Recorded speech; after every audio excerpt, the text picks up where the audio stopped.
Hi everyone, today I'm making a batch of homemade mincemeat. I've already made the traditional mincemeat which I've shared with you already.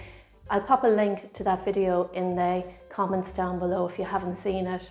This one I'm making today has some cranberries in it and some toasted almonds in it too. It's nice, I find, to try different mincemeat recipes. So I just thought I'd make this video and share the recipe with you. So if you want something a little bit different to my traditional one, you can try it too. So it's a very easy recipe. I've got a saucepan here, and into here I'm going to add in all my dried fruit. So here I've got some currants,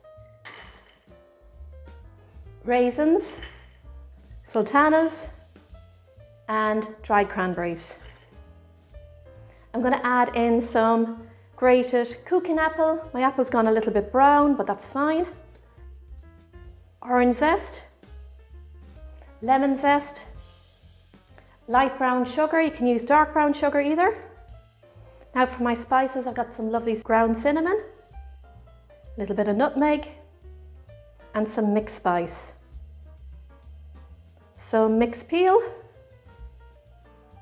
and butter. So I'm going to get all that in there. Just give it a good mix together.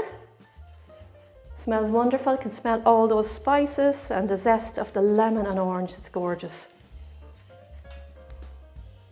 Now all that's left to be done is to get this on some heat. So I'm going to heat this until the butter and sugar melt. So that's going to take about 15 minutes.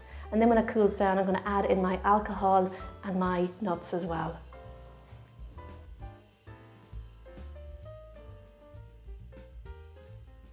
The mincemeat is ready and it's cooled enough for me now to add in the alcohol. Now you can use whiskey, rum, amaretto, brandy. I'm using some brandy today. So just get it in there.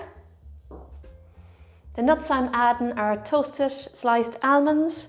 You can use pecans, pistachios, any nuts really. Just chop them up. It's nice to toast them on the pan as well, as toasting them brings out the flavour in them. So get them in there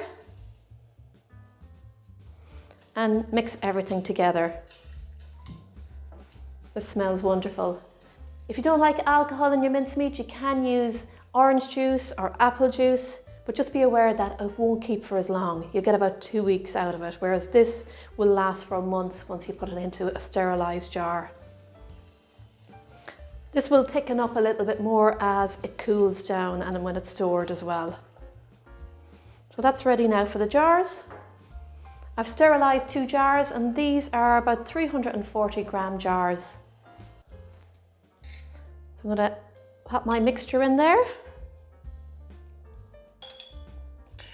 And of course, mincemeat is best if it's left for about 2 weeks to mature before you use it. Perfectly fine to use it straight away either. Fill it up like that and place the lid on it. So there you have it, my homemade mincemeat, and this one's got cranberries, a few more spices in there and some gorgeous nuts. Give it a go and let me know what you think, everyone. Hope you enjoyed the recipe, try it out, and we'll see you all soon. Happy baking, everyone. Enjoy.